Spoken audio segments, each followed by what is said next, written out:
Phoenix GS classes जिसकी शुरुआत मैं आज कर रहा हूं और बिहार एसआई की वैकेंसी बहुत जल्द आने वाली है। सीट कितनी रहेगी ये कंफर्म मैं नहीं कह सकता हूं। 1806 से लेकर 2300 के बीच सीटों के बीच में चर्चा है। अब कितनी सीट रहेगी ये मैं कंफर्म नहीं कह सकता हूं, लेकिन सीटों की संख्या पिछली बार की तुलना में ज़रूर ज़्यादा रहेगी। और बिहार की सभी परीक्षाओं में महिलाओं के लिए आरक्षण है, इसलिए महिलाओं के लिए विशेष सुविधा है। और आप चूँकि इसकी तैयारी में जो भी विद्यार्थी लग गए होंगे उनको एक अच्छे गाइडलाइन की आवश्यकता होगी। तो मैं समझता हूँ मैं इसमें अगर आपके लिए कहीं मददगार साबित हो सकता हूँ तो मुझे बहुत खुशी होगी। और आप इस चैनल को देखेंगे, बार बार देखेंगे। इसमें जो भी मैं अब से शुरू करूँगा, जो भी इस पर टॉपिक डालूँगा, वो मुझे विश्वास है निश्चित रूप से आपके लिए उपयोगी साबित होगी। अब इसमें तैयारी कैसे करनी चाहिए? प्रीलिम्स होता है पहले, उसके बाद मेंस होता है। तो पहले चूंकि प्रीलिम्स का एग्ज़ाम होगा इसलिए इस वक्त बात हमें सिर्फ प्रीलिम्स की करनी चाहिए। मेंस की बात तो फिर प्रीलिम्स के बाद होगी। तो तैयारी खुद से भी आप कर सकते हैं। एक जितने भी इसके लिए स्टैंडर्ड बुक्स होते हैं खरीद करके खुद से भी तैयारी की जा सकती है। कोई टीचर की या कोई किसी वीडियो या किसी गाइडलाइन की आवश्यकता नहीं है, लेकिन की जा सकती है और करनी चाहिए, दोनों में फ़र्क होता है। जब कोई स्टूडेंट तैयारी कर रहा होता है तो वह एक भय होता है, कॉन्फिडेंस लेवल उसका काफ़ी नीचे होता है। उसे ज़रूरत होती है गाइडलाइन की, उसे ज़रूरत होती है प्रैक्टिस की, और इसी गाइडलाइन, इसी प्रैक्टिस और वही कॉन्फिडेंस बढ़ाने के लिए किसी टीचर की आवश्यकता होती है। और टीचर उसी चीज़ का वह काम करता है और या अपने स्टूडेंट से मेहनताना लेता है। यही काम टीचर का होता है। खैर, आते हम विषय पर कि इसमें किन किन विषयों से क्वेश्चन पूछे जाते हैं। स्टैटिक जीएस से क्वेश्चन ज़्यादा होते हैं। स्टैटिक जीएस का मतलब होता है ऐसे जीएस जो कभी बदलता नहीं है, जिसमें इतिहास, भूगोल, पॉलिटी, साइंस में physics, chemistry, biology, English, Hindi, current affairs के भी क्वेश्चन होते हैं।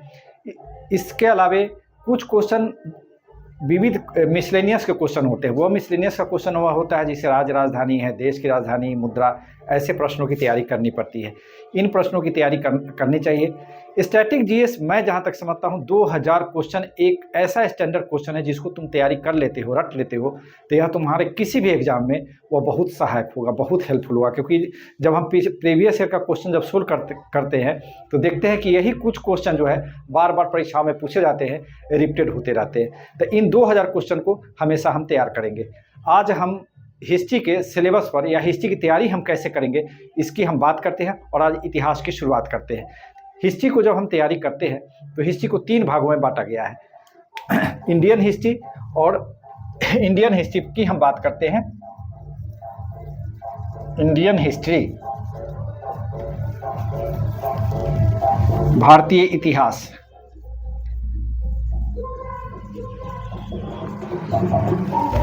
किसी भी परीक्षा में 1 या 2 प्रश्न वर्ल्ड हिस्ट्री से भी पूछे जाते हैं, लेकिन मैक्सिमम प्रश्न जो होता है वो भारतीय इतिहास, इंडियन हिस्ट्री से पूछे जाते हैं। इंडियन हिस्ट्री को 3 भागों में बांटा गया है। वह 3 भाग है। एंशिएंट हिस्ट्री, या इसको हिंदी में कहेंगे प्राचीन भारत, मेडियाइवल हिस्ट्री या मेडियाइवल इंडिया, या इसको कहेंगे मध्यकालीन भारत,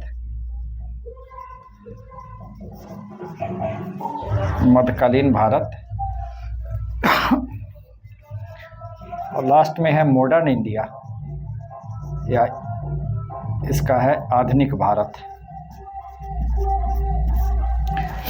इस तरह से 3 भागों में बांट करके इतिहास का अध्ययन किया जाता है। परीक्षा में ज़्यादातर प्रश्न मॉडर्न इंडिया मतलब आधुनिक भारत से पूछे जाते हैं।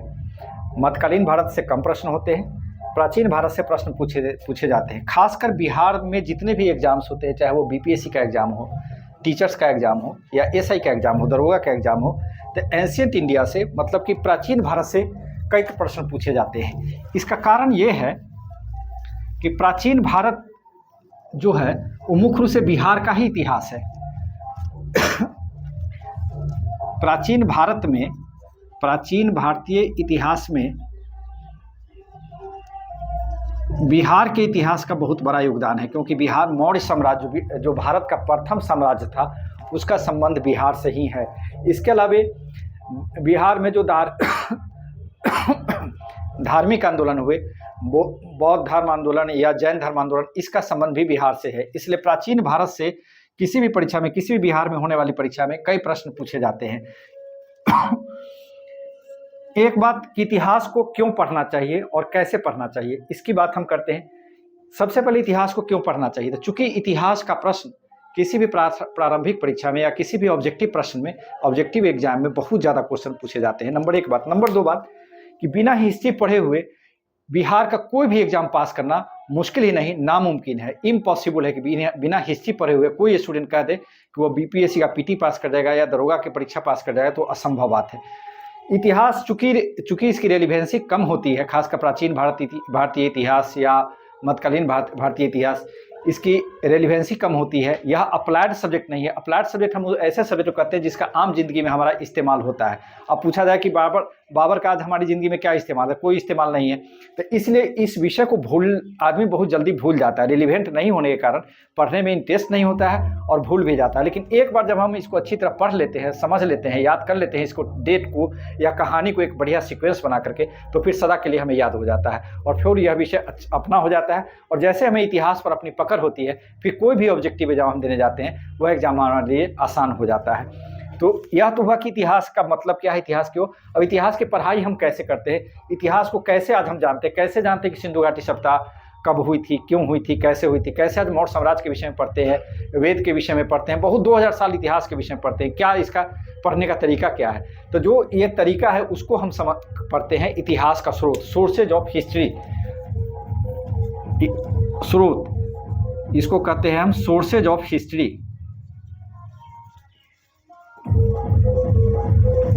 इतिहास के स्रोत में है। अब सोर्सेज ऑफ हिस्ट्री का में से भी कई प्रश्न पूछे जाते हैं। अब सोर्सेज में क्या क्या आते हैं, एक है लिखित है, दूसरा है अभिलेख है, या जो दूसरा स्रोत है। लिखित सामग्री में धार्मिक साहित्य है और धर्मेतर साहित्य है।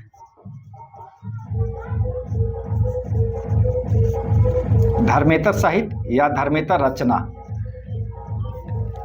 धार्मिक साहित्य और धार्मिक साहित्य जिसमें वेद है, वेद, उपनिषद,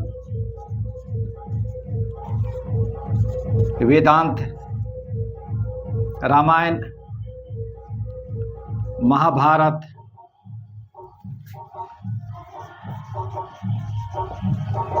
इत्यादि, ये सारे धार्मिक ग्रंथ हैं। धर्मेतर साहित्य ऐसे साहित्य को कहा जाता है जिनका संबंध धर्म से नहीं है, जिसमें हम विदेशी यात्रियों के वर्णन देखते हैं, विदेशी यात्रियों के वर्णन हैं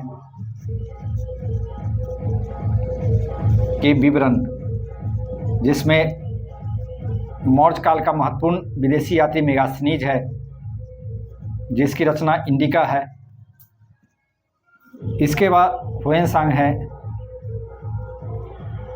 फिर मध्यकाल में कई बड़े बड़े लोग हैं जिसमें से अलबरूनी है। इस तरह से विदेशी यात्रियों के वर्णन है। फिर कुछ ऐसे साहित्य हैं जिनका संबंध धर्म से नहीं है, लेकिन उस समय के समाज के विषय में, उस समय के राजा के विषय में या उस समय की संस्कृति के विषय में बहुत महत्वपूर्ण जानकारी देती है, जिसमें से कई नाम हम ले सकते हैं। मृच्छकटिकम एक रचना है, उसके बाद कालिदास की रचना है। बहुत सारे ऐसी रचना है जिनके माध्यम से इतिहास की रचना हुई है, जिसे हम इतिहास पढ़ते हैं। अब जो स्रोत हमें मिला है इतिहास को, ये लिखित सामग्री के अलावे कुछ स्रोत ऐसे हैं जो उत्खनन से प्राप्त हुए हैं। जैसे कि आज हम प्रागैतिहासिक काल के विषय में जो भी कुछ जानकारी है, प्रागैतिहासिक काल के विषय में हमारे पास जो भी जानकारी है, यह उत्खनन से प्राप्त जानकारी पर आधारित है। उत्खनन मतलब कि वहाँ के स्थान का एक्सकैवेशन होता है, खुदाई होती है, और खुदाई से जो चीज़ें प्राप्त होती है उसके आधार पर एक निर्णय या एक कॉन्सेप्शन या एक परसेप्शन बनाया जाता है, और वही किताब इतिहास की किताबों में लिखी जाती है, उसी को हम पढ़ते हैं, और वो प्रागैतिहासिक काल है। और उसके विषय में जो भी जानकारी होती है वो उत्खनन से, इसके विषय में कोई लिखित सामग्री हमारे पास नहीं है। फिर स्रोतों के आधार पर इतिहास को हम लिखित स्रोतों के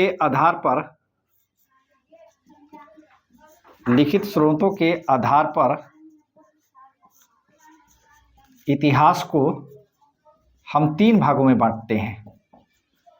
इतिहास को 3 भागों में बांटते हैं। एक भाग है प्रोटो हिस्ट्री, दूसरा है प्री हिस्ट्री और तीसरा है हिस्ट्री। इसमें से सबसे प्राचीन है प्री हिस्ट्री। प्री हिस्ट्री का अर्थ हुआ ऐसा काल जिसके विषय में कोई लिखित सामग्री नहीं है। इसको हम कहते हैं प्री हिस्ट्री। कोई लिखित सामग्री नहीं है, ये हो गया प्री हिस्ट्री। और प्रोटो हिस्ट्री, जिसको हिंदी में कहा जाता है आदि इतिहास। ये प्री हिस्ट्री को हिंदी में कहते हैं पूर्व इतिहास, मतलब इतिहास से पूर्व का काल। और प्रोटो हिस्ट्री आदि इतिहास। आदि इतिहास ऐसे काल को कहते हैं जिसके विषय में लिखित सामग्री तो है, लेकिन उसे अभी तक उसको पढ़ा नहीं गया है। इसको हम कहते हैं प्रोटो हिस्ट्री। और हिस्ट्री ऐसे पीरियड को कहते हैं जिनके विषय में न सिर्फ लिखित सामग्री है बल्कि उसे अच्छी तरह से पढ़ा भी जा चुका है। इसलिए हमें हिस्ट्री के विषय में, जो हिस्टोरिकल एज है, इसके विषय में हमें जानकारी ज़्यादा है। प्री हिस्ट्री के विषय में या प्रोटो हिस्ट्री के विषय में जानकारी बहुत कम है, क्योंकि इनके विषय में जो भी रिसोर्सेज हमारे पास है, जो भी संसाधन हमारे पास है, उन संसाधन का समुचित उपयोग करना हम नहीं सीखे हैं। इसलिए प्रोटो हिस्ट्री, इसमें प्री हिस्ट्री में जो भी काल आते हैं, जिसमें से जितने भी है प्राचीन, इसमें प्रागैतिहासिक काल जितने भी आते हैं सब आते हैं प्री हिस्ट्री में। प्रागैतिहासिक काल, जिसमें से आ गया प्रागैतिहासिक काल, इसमें है स्टोन एज, पाषाण एज, जिसको हम कहते हैं पाषाण युग, स्टोन एज या पाषाण युग, इनके विषय में ये सब है प्री हिस्ट्री में। प्रोटो हिस्ट्री ऐसा एज है जिसके विषय में हमारी सामग्री है, जिसमें प्रोटो हिस्ट्री में आता है सिंधु घाटी सभ्यता महत्वपूर्ण है। प्रोटो हिस्ट्री में सिंधु घाटी सभ्यता, ये बार बार प्रश्न पूछे जाते हैं। प्रोटो हिस्ट्री में सिंधु घाटी सभ्यता। और इसके बाद मौर्य साम्राज्य के बाद ईसा पूर्व 6ठी शताब्दी के बाद जितने भी जो भी इतिहास है उसको हम कहते हैं हिस्ट्री के अंतर्गत आते हैं। ईसा पूर्व 6ठी शताब्दी के बाद के इतिहास को हिस्ट्री के तहत हिस्ट्री या ऐतिहासिक हिस्ट्री के तहत माना जाता है, क्योंकि इसके विषय में न सिर्फ लिखित सामग्री है बल्कि उन सामग्रियों को अच्छी तरह से पढ़ा जा चुका है। अब इन सामग्रियों का हम अलग अलग विश्लेषण करेंगे कि इसमें क्या क्या चीज़ें दी गई। जैसे ऋग्वेद क्या है, वेद कितने हैं, ऋग्वेद क्या है। तो आज हम वेद पर बात करते हैं। सबसे पहला धार्मिक जो स्रोत है उसमें वेद की हम बात करते हैं। वेद 4 है। ऋग्वेद, वेदों की संख्या 4 है। पहला है ऋग्वेद,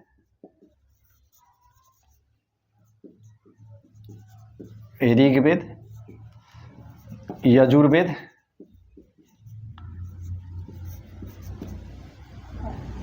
सामवेद और अथर्ववेद।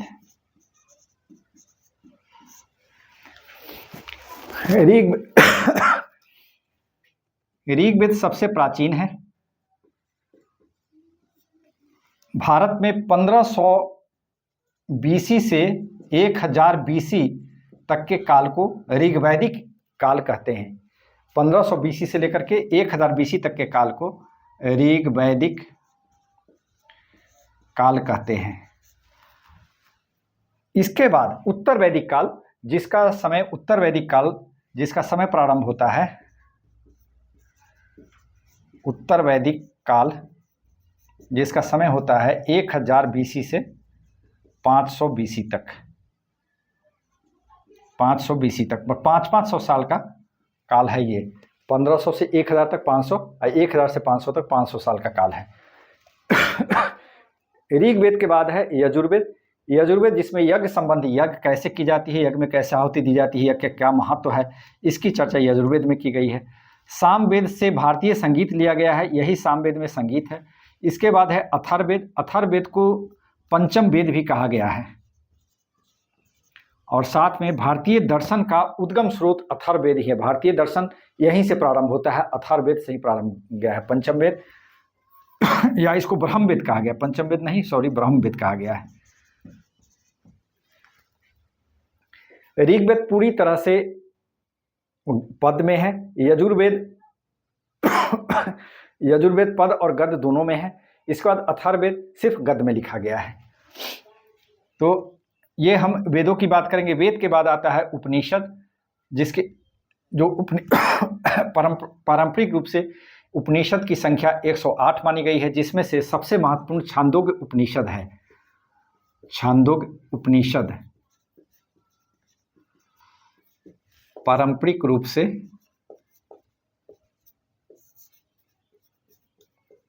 108 उपनिषद हैं, जिसमें से छांदोग्य उपनिषद सबसे महत्वपूर्ण है। इसके अलावा वेद पर ऋचाएँ लिखी गई है। सभी वेद के फिर उपवेद हैं। इसके अलावा 6 वेदांग की रचना की गई है। 6 वेदांग है। यह वेदांग की रचना की गई है। वेदों की भाषाओं को समझने के लिए 6 वेदांग की रचना की गई है। इस तरह से धार्मिक साहित्य के अंतर्गत यह हो गया हिंदू धर्म साहित्य। फिर बौद्ध साहित्य है। बौद्ध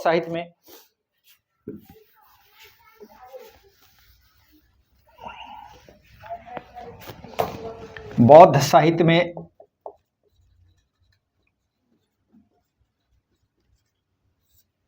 बौद्ध साहित्य में है त्रिपिटक है।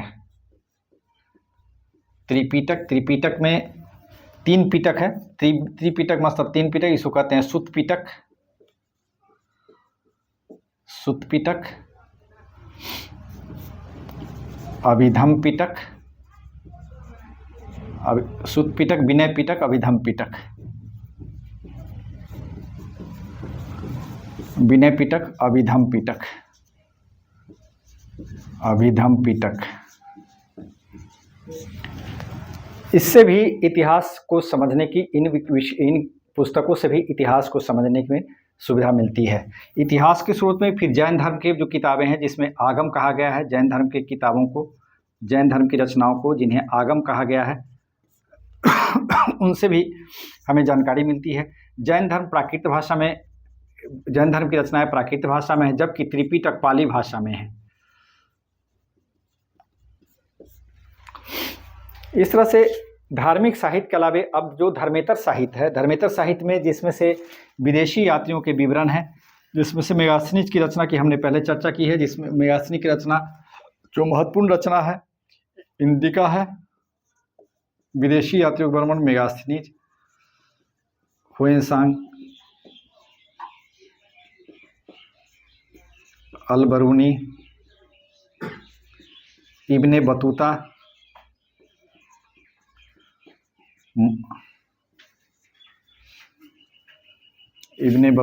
इत्यादि। ऐसे ढेर सारे विदेशी यात्री हैं जिनके विवरण काफ़ी महत्वपूर्ण रहे हैं। इसके अलावा इन विदेशी यात्रियों के वर्णन के अलावा कुछ ऐसे साहित्य, ऐसी रचनाएं भी देश हुई है प्राचीन भारत में, मध्यकालीन भारत में, जो इतिहास को समझने के लिए बहुत महत्वपूर्ण है। जिसमें से एक है कौटिल्य का अर्थशास्त्र। कौटिल्य का अर्थशास्त्र नाम इसका अर्थशास्त्र है, लेकिन वास्तव में यह राजनीतिक और सामाजिक विषय पर लिखी गई पुस्तक है।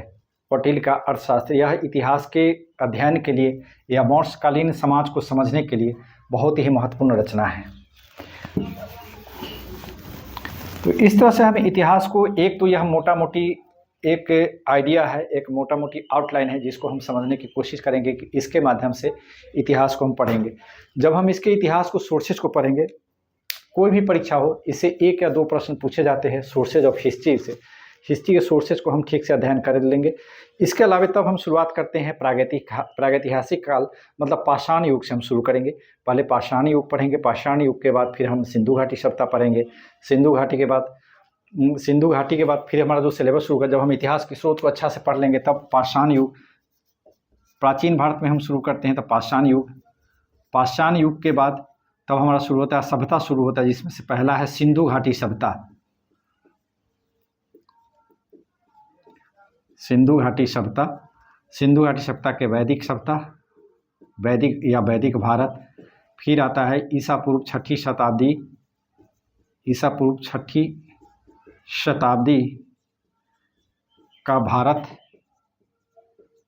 जो खासकर महत्वपूर्ण है बौद्ध धर्म और जैन धर्म के उदय के लिए। ईसा पूर्व छठी शताब्दी जो है बौद्ध धर्म और जैन धर्म के उदय के लिए महत्वपूर्ण है। इसके अलावे फिर तीसरी शताब्दी में हम मौर्य काल को पढ़ते हैं। मौर्य काल, मौर्य के बाद धीरे धीरे जो मौर्य का पतन के बाद शुंग वंश आता है। शुंग के बाद गुप्त वंश, कुछ दिन बीच में विदेशियों का आक्रमण होता है, उसके बाद फिर गुप्त वंश का उदय होता है। गुप्त के बाद हर्ष आता है, और हर्ष की मृत्यु के साथ ही माना जाता है कि प्राचीन भारत का या प्राचीन भारतीय इतिहास समाप्त हो गया। फिर वहाँ से एक ट्रांजिशन फेज है ईसा पूर्व 800 ईस्वी से 1200 ईस्वी तक एक ट्रांजिशन फेज है, जिसमें से छोटे छोटे राज्य हैं, पूरे देश में छोटे छोटे राज्य हैं, छोटे छोटे राजाएं हैं, और इनके बीच लड़ाई होती है। मुख्य रूप से इस काल को राजपूत काल कहा जाता है, क्योंकि राजपूत के छोटे छोटे राज्य हैं देश में, और उनके बीच लड़ाइयाँ लड़ी जाती है, उसको हम पढ़ते हैं। फिर वहाँ से 1206 ईस्वी से में दिल्ली सल्तनत की स्थापना होती है। दिल्ली सल्तनत, इसका प्रथम शासक था कुतुबुद्दीन ऐबक। कुतुबुद्दीन ऐबक 1206 ईस्वी में स्थापना होती है दिल्ली सल्तनत की। फिर 1526 में मुगल वंश की स्थापना होती है, जिस मुगल वंश की समाप्ति 1857 की क्रांति में होती है, जो अंग्रेज इनको हरा करके अंतिम मुगल बादशाह बहादुर शाह जफर को रंगून भेज देता है। इसके साथ जो 1526 में मुगल वंश की स्थापना हुई थी वह 1857 में समाप्त हो जाता है। 1857 से लेकर के फिर हम 1947 तक की जो पढ़ाई करते हैं वह आधुनिक भारत के तहत आता है। लेकिन आधुनिक भारत में हम 1707 मतलब औरंगजेब की मृत्यु के बाद के काल को आधुनिक भारत के तहत पढ़ते हैं।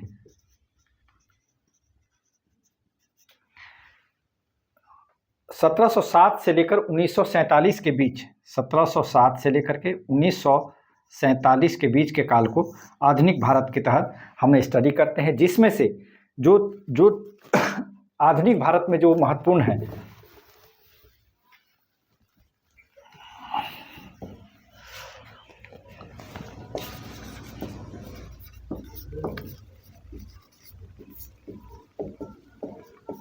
आधुनिक भारत में जो महत्वपूर्ण है, जिसमें सबसे पहला हम पढ़ते हैं, जिस चैप्टर को पढ़ते हैं वो है यूरोपियों का आगमन। दूसरा है मुगल साम्राज्य का पतन।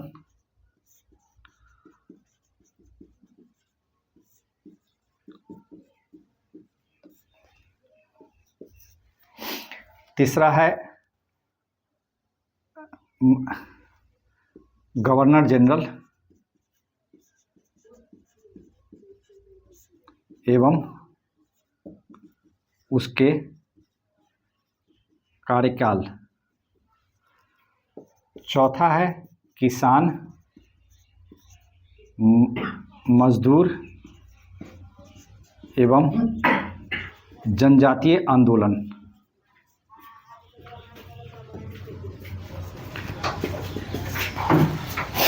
उसका पांचवा चैप्टर जो पढ़ते हैं जो महत्वपूर्ण है, इसमें पांचवा 1857 की क्रांति, 1857 क्रांति। छठा है संवैधानिक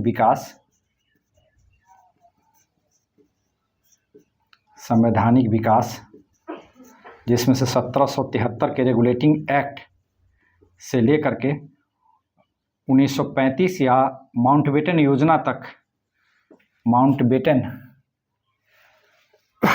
या 1935 तक के एक्ट के विषय में हम पढ़ाई करते हैं। संवैधानिक विकास कैसे कैसे होता है 1773 से लेकर 1935 तक उसका स्टडी करते हैं।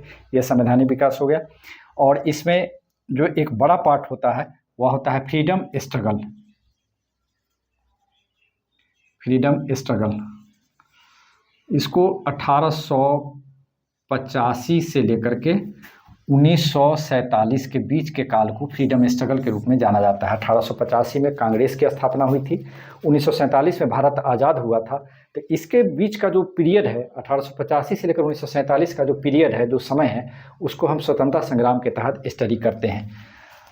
इसमें कांग्रेस की स्थापना क्यों हुई थी, इसके प्रथम अध्यक्ष कौन थे, कहाँ बैठक हुई थी, उस समय से लेकर के अंतिम तक 1947 तक कांग्रेस के अध्यक्ष कौन रहे, उसमें जो बैठक होती थी बैठक की खासियत क्या थी, कहाँ होती थी, क्या क्या डिमांड किया गया था विभिन्न बैठकों में, इन सारी चीज़ों का अध्ययन हम करते हैं फ्रीडम स्ट्रगल में।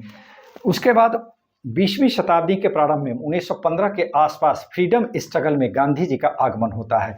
इसलिए 1915 से लेकर के 1947 तक के काल को गांधीयन युग भी कहा जाता है, क्योंकि इस समय गांधी जी साउथ अफ्रीका से 1915 में भारत वापस आते हैं और पहला जो सत्याग्रह भारत में करते हैं वो 1917 का चंपारण सत्याग्रह है। और इसलिए 1915 से लेकर के 1947 तक के जो भारतीय राजनीति है या भारतीय स्वतंत्रता संग्राम है, उस पर सबसे अधिक प्रभाव जिस व्यक्ति ने डाला था उसका नाम था महात्मा गांधी। इसलिए 1915 से लेकर के 1947 तक के काल को हम गांधीयन युग भी कहते हैं, गांधी जी का काल भी कहते हैं, गांधीयन एरा या गांधी युग कहते हैं। और उस समय के जो भी आंदोलन हुए हैं उसमें सबसे अधिक प्रभाव गांधी जी का रहा हो, चाहे वो सविनय अवज्ञा आंदोलन हो, रॉलेट एक्ट हो, या नमक आंदोलन हो, या भारत छोड़ो आंदोलन हो, जितने भी आंदोलन हो उसमें गांधी जी की भूमिका बहुत महत्वपूर्ण रही है। इसलिए इस समय के काल को गांधीयन एरा कहा जाता है। तो इस तरह से हम फ्रीडम स्ट्रगल का, इस तरह से आधुनिक भारत हमारा कंप्लीट होता है। लेकिन कुछ क्वेश्चन, एक या दो क्वेश्चन कंटेम्प्रेरी इंडिया से भी पूछा जाता है। कंटेम्प्रेरी